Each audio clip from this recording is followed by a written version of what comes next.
Hi, everybody. My name's Jason. I'm Caden. I'm Jaden. I'm Eli. And we are the Yahuwah and the Torah channel. And we need some drum rolls because it is a Shavuot. It is also a day that we are all back together, which has been very, very rare. Jade, is that you're laughing because Cubs is... Yeah, Kate's sitting there yawning as we're trying to do our stuff. It is a good day because the family is back. And I guess it's good because Miss Nicole's over there cooking something. I didn't realize she was going to start right here, but it sounds like she's sizzling stuff as well. She says she's almost done. Okay, well, that's okay, because we all got to eat here. But it is a feast day, and it is it's an appointed time that we are supposed to keep. And so here we are, and so we are taking the day off, which normally we, on a first day, which is the day of the sun, we're usually out there busting up, all of us doing something or the other. And so here we are together as a family. We get to spend some time with Yah. We get to rest. We get to party in the name of Yah, and that is a good thing. Now, gentlemen, it has been a long time since we've had everyone at this table for this particular reading. Where have you been, Eli?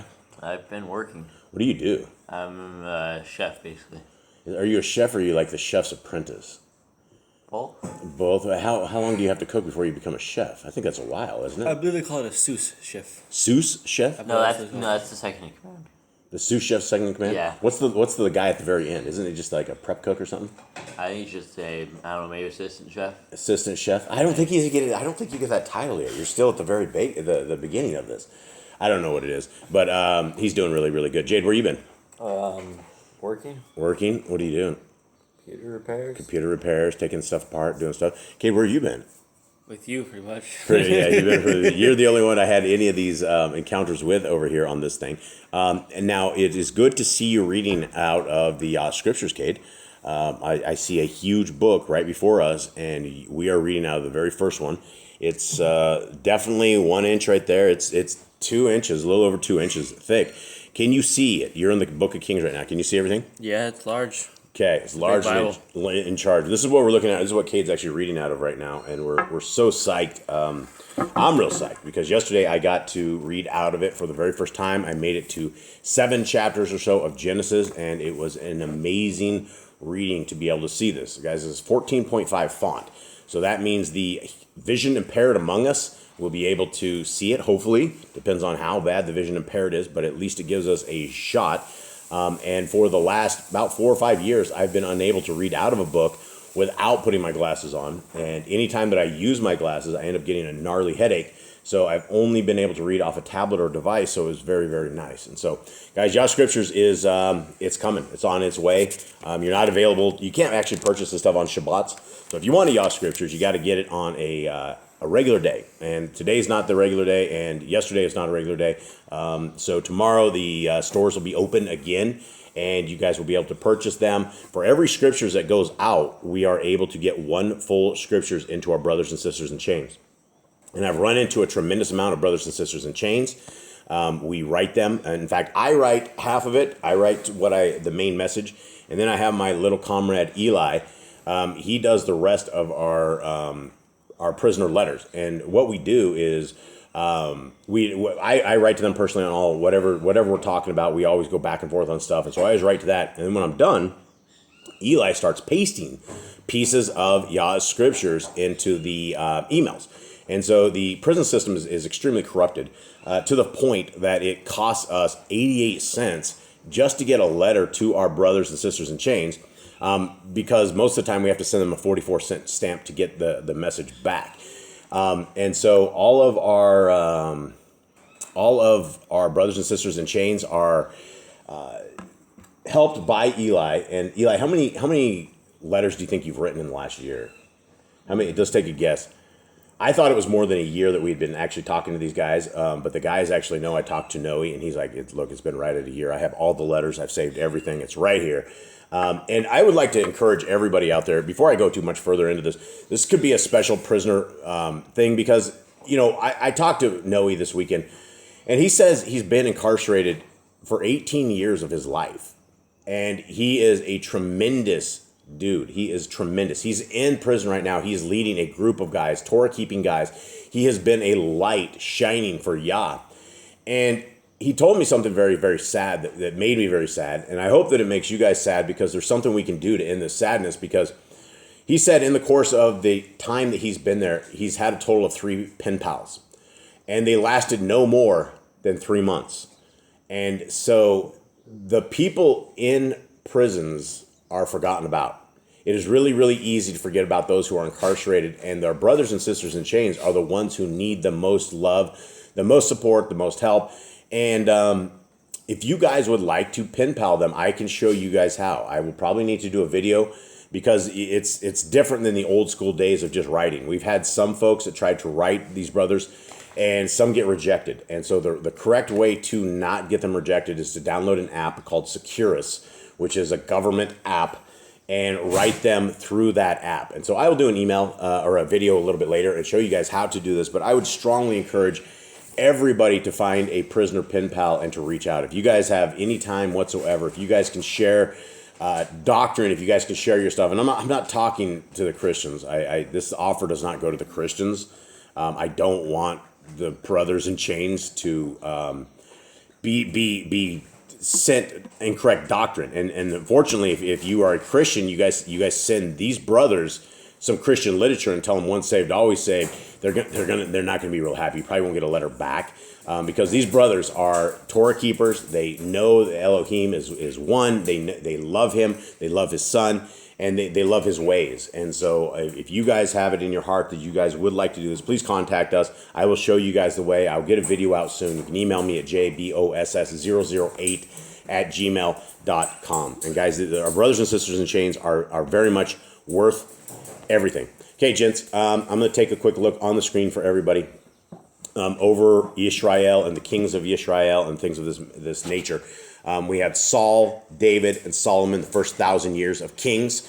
And these first 3 kings were the only times in Israel's, any time in their generations that all of Israel and Yehuda, Judah, were under one king. And so after Solomon, it got torn away.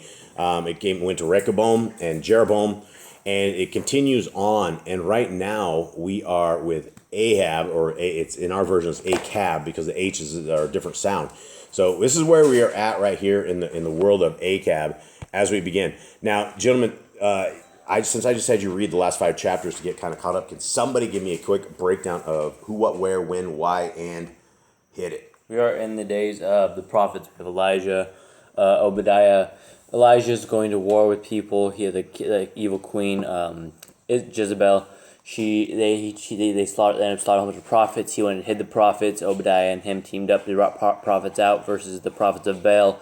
They put water on the altar and tried to do a sacrifice, and Yahuwah rained down fire for them. The prophets of Baal kept calling to Baal, and they got no fire. And then Elijah mocked them, put water all over his altar, and trenched the water around his altar, put a sacrifice on it, and fire came down from heaven and consumed. There, showing that there was one Elohim. Then the prophets went and slaughtered the prophets of Baal, and Jezebel was cursing at Elijah and telling him that she was going to kill him and destroy him. And then there's just evil kings throughout all the generations. Yeah, it's been a people who have played a harlot to our Creator in His terms, because our Creator, for those who do not know, our Creator is one who wishes for obedience. He wishes for obedience and not sacrifice, and He said that throughout the years.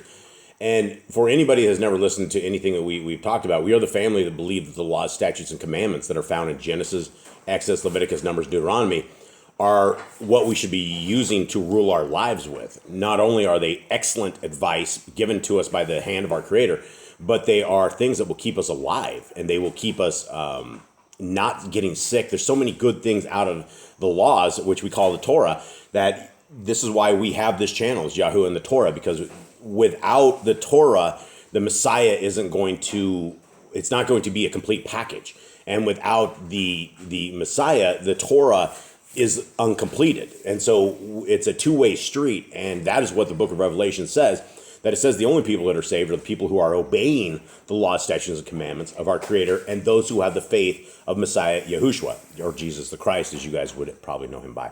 Okay, gentlemen, you guys ready to rock and roll? Okay, so here we are, 1 Kings 21.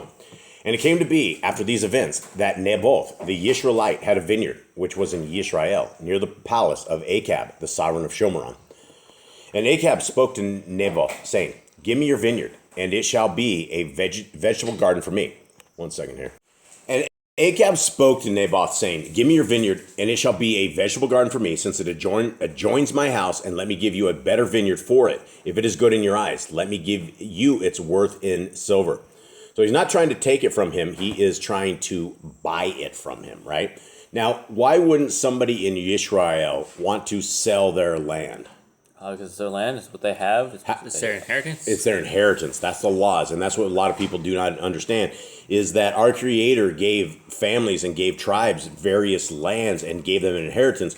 And there's rules and regulations to this, that you're not supposed to take it outside of the tribes. You're supposed to keep this stuff inside of it. It can't go away. Now, these guys are probably both from the tribe of Yehuda, so they could probably sell it and get it back in a Jubilee year. But actually, if it was in the city, you don't get it back, right? You guys remember this? You guys remember the Torah command? Okay. All right, so let's continue on. 3. And Naboth said to Achab, far be it from me, by Yahuwah, that I should give the inheritance of my fathers to you. And Achab went into his house embittered and displeased because of the word which Naboth, the Israelite, had spoken to him when he said, I do not give you the inheritance of my fathers. And he lay down on his bed and turned away his face and did not eat food. It's like throwing a bit of a fit here. Yeah, this is a mantram, right? This is a tantrum of a man. Spoiled kid. Yeah, spoiled adult. This is what happens when your kids aren't disciplined. That you don't spank them enough, and they grow up and they do things like this, right? And they think they can take people's stuff because they haven't had the spankings on the 2 cheeks that they were designed for. Now 5, and Isabel, his wife, came to him and said to him, why is your spirit so embittered that you are not eating food? And he said to her, because I spoke to Naboth the Israelite and said to him, give me your vineyard for silver, or if you prefer, I give you another vineyard for it. But he answered, I do not give you my vineyard. So Isabel, his wife, said to him, do you now rule over Israel? Rise up, eat food, and let your heart be glad. Let me give you the vineyard of Naboth the Israelite. Then she wrote letters in Achab's name and sealed them with his seal, and sent the letters to the elders and the nobles who were dwelling in the city of Naboth. And she wrote in the letter, saying, proclaim a fast, and seat Naboth at the head of the people. And seat 2 men, sons of Belial, before him to bear witness against him, saying, you have blasphemed Elohim and the sovereign. Then you shall take him out and stone him to death. All right, so this is quite the conspiracy, right? Jezebel there for you. Yeah, so Jezebel rocking the house here. So she went to the elders and the nobles. Now, if you were going to an elder and a noble in Yisrael, you would expect them to be wise in Torah, right? You would not say to them, okay, we're going to, this is as bad or probably worse than David's killing that guy. Yeah, definitely worse. Is it worse? This dude, David did some really wicked stuff right there. I mean, there's no excuse for this. Okay, but what? This guy dies in a pretty terrible manner, right? Getting stoned to death is not a good way to die. Who? Getting stoned to death? Yeah, so it's getting arrows through your heart, but... Yeah. So, but this dude, she included more people in her sins, so she made a whole bunch of other people's sins. Like, she's like, so you blasted Elohim, killed this guy, then made all these other people sin, where David just had him and Joab sin. No. And Bathsheba. You had everybody was in on this thing. And according to the book of Josephus, the woman, Bathsheba, was totally in on this because she was going to get stoned, right? They were going to take her outside the city gates. Even if she was the king's mistress, according to Israel law, if you are committing adultery, you're going to get killed. So she was on the chopping block. And so according to Josephus, she hatched this plan with David. And then there's many people involved in this whole thing. And so it is a conspiracy. Neither one of them are good. And as Scripture says, you break one law, you break them all. So here we are. Anyone have anything else on this particular piece? No, not really. Okay, 11. And the men of his city, the elders and nobles who were inhabitants of this city, did as Isabel had sent to them, as it was written in the letters which she sent to them. Okay, so do you think they just got this letter and they just went ahead and ran with this? Or do you think they went and confirmed with this guy? Nope. I bet they went. Yeah, because if they refused, same thing's gonna happen to them. So they're probably like, better kill this dude and lose our lives. What happens if somebody forged this thing and put the king's signature on this thing and sent it off there, and then all these people did this crazy stuff? Well, I mean, they probably know about this. This is probably the first time this has happened. I mean, this has happened once. You've probably done it before. So you don't think anybody checked with these people? No, they probably know. Just ran it? Yeah. All right. Eli, you think they checked or you think they just ran it? I bet they just ran it. Okay. Cade?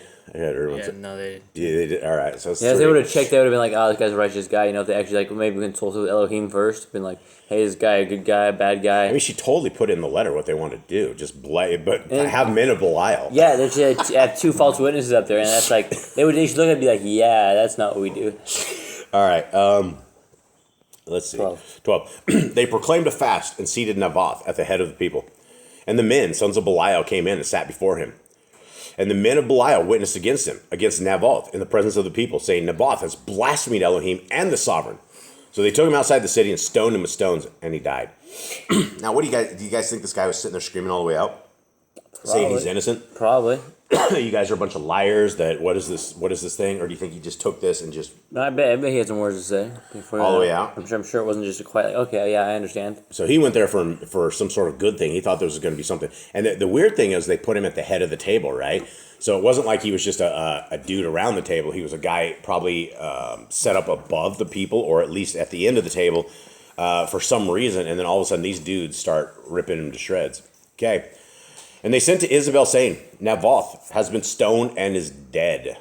And it came to be when Isabel heard that Naboth had been stoned and was dead, that Isabel said to Achab, Arise, take possession of the vineyard of Naboth, the Yisraelite, which he refused to give you for silver. For Naboth is not alive, but dead.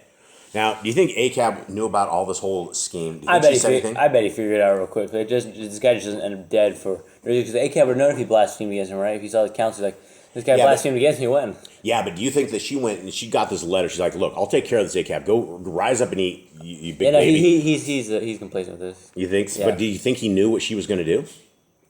Probably. I think they've been there at a certain point. Like they both know each other wicked deeds. Like they'll both do evil. So, like she said, I'll get this for you. Like he has to know he's not gonna be able to convince. She's not like the most amazing saleswoman. Like, hey, sell me this land, and he'll be like, yes, she's gonna do something like evil. Look, I hate to be the guy that says beta male, but it sounds like Achab's a beta. Yeah, dude. Threw a pity party after the guy said no, and then his wife had to go deal with this for him. Yeah, like literally, what a beta. Definitely not an alpha, male. Okay, continue on. 16. And it came to be when Achab heard that Naboth was dead, that Achab arose to go down to take possession of the vineyard of Naboth, the Yisraelite. And the word of Yahuwah came to Eliyahu, the Tishbite, saying, Rise up, go down to meet Achab, sovereign of Yisrael, who lives in Shomeron. See, he is in the vineyard of Naboth, where he has gone down to take possession of it. And you shall speak to him, saying, Thus said Yahuwah, Have you murdered and also taken possession? And you shall speak to him, saying, Thus said Yahuwah, in the place where dogs lick the blood of Naboth, the dogs are going to lick your blood, even yours. Do you think, so this guy, when he's going down to take possession of a vineyard, the one thing is, if you have a vineyard, you have workers for a vineyard. You're like, the boss isn't going to go down there and pull off grapes and do stuff. I mean, he might go down and look at the grapes, but as far as the guy that's going that. Now, do you guys remember the grapes of wrath from back in the days when we were in the States? Do you guys remember that when we went down to Doc's house and cut all those grapes? Yeah. Yeah, so we had a buddy of ours in the States, and we went out to this vineyard. One day, he called all of us down there. And his wife was like Jezebel, too. She was really like Jezebel. So I'll tell you why. Because Doc calls me, and he says, look, can you get as many people as you possibly can get this day? Come down there, and we'll pay you for all this stuff. So I went and got all my employees at the time. I got my employees' family and friends all the time. So there was a truckloads of us that all went out there, right? So we cut all this stuff. It was a ruthless, brutal day. We cut all these things down, right? At the end of the day, his wife started complaining about she wasn't going to pay anybody. And so I had like 15 people out there, and I have this woman that's saying, I'm not going to pay them. And I'm like, I'll pay you, fellas. So I ended up paying for all of Doc's grapes. I didn't get a bottle of wine out of it. I didn't get a pile of grapes. I didn't get anything out of this. I got to pay all my employees for cutting their grapes because of this. But anyway, I know that story. The entire point of this is that he's not going to just go down there and work this thing. So he's probably going down there talking to his people, going, hey, I'm the new owner of this place. Hey, how are you guys? You keep my grape vineyard up and do all this kind of stuff. So this is where the prophet is meeting him in this encounter where he's like checking out his new vineyard and talking to his people. Okay, 20. And Achab said to Eliyahu, have you found me, O my enemy? And he answered, I have found you, because you have sold yourself to do evil in the eyes of Yahuwah. See, I am bringing evil on you, and shall consume your descendants and cut off from Achab every male in Yisrael, both those shut up and those left at large. And make your house like the house of Jeroboam, son of Nebat, and like the house of Baasha, son of Akiyahu, because of the provocation with which you have provoked me and made Yisrael sin. And also of Jezebel, Yahuwah has spoken, saying, the dogs are going to eat Isabel by the wall of Yisrael. The dogs are going to eat whoever belongs to Achab and dies in the city, and the birds of the Shemaim are going to eat whoever dies in the field. So that's quite the death sentence, right? I think it's a big deal. Everybody's upset that the dogs are taken off with a corpse or something is why they say that. 25. Indeed, there never was anyone like Achab who sold himself to do evil in the eyes of Yahuwah, because Isabel, his wife, stirred him up. Beta male. And he acted very abominably in following idols, according to all that the Amorites had done, whom Yahuwah dispossessed from before the children of Israel. And it came to be, when Achab heard those words, that he tore his garments and put sackcloth on his body and fasted and lay in sackcloth and went softly. What do you think it means to go softly? Head down, quiet. Probably wasn't as pompous as it was before. Yeah, he's Humble probably a little bit. He's probably looking at all his new Now go throw employees your and pity goes, party. yeah, and he's like, well, employees. Anyone want a vineyard? Yeah, can you guys keep this when I'm dead? Can you guys make sure you keep this up? Okay, 28. And the word of Yahuwah came to Eliyahu the Tishbite, saying, see how Achab has humbled himself before me? Because he has humbled himself before me, I do not bring the evil in his days, but in the days of his son I bring the evil on his house. Hey, Jezebel, I can get in the same. Yeah, Jezebel's Hey, not don't good. spoiler alert. Stay tuned for the days of Jezebel, and she learns how to fly. Okay. Not very successful test run though. Hey, we're not supposed to do a spoiler alert. We're supposed to have people tune in for her flying lessons and see how that goes. It's happening this last Yeah, I chapter. think it does. I don't think she sticks around too much longer, but I guess. And the problem is, I don't know if you guys are going to be around for anything else other than this. So I don't know how long it's going to be before we make it back to this, because I really like doing these with you guys, and I think the people on YouTube actually like hearing from you guys too, because it's kind of dire with me. I don't have a lot of things. I just go, Jason, what do you think of this? And I go, I don't know. I don't know what I think of this. But if I had kids here, they would tell me what they think of it. So anyway, guys, thank you guys very much for being a part of this. All of Yah Scriptures are available free downloads. You guys can grab those. There's a downloads below. You can get the Apocrypha. You can get all of Yah Scriptures. All of our stuff is completely free. There's also an e-sword you can get as well. These are all mailable in the mails, in email and things, so you guys can send these out. They're small enough PDFs that you can send them out to anybody. So you can give a free Bible out. We're giving out over 1,000 free scriptures every single month, and we hope it goes up to many, many thousands every single month. So it's a good sign that Yah is working, and so hopefully people will read these scriptures. And much love to you all. We are out. All right, shalom.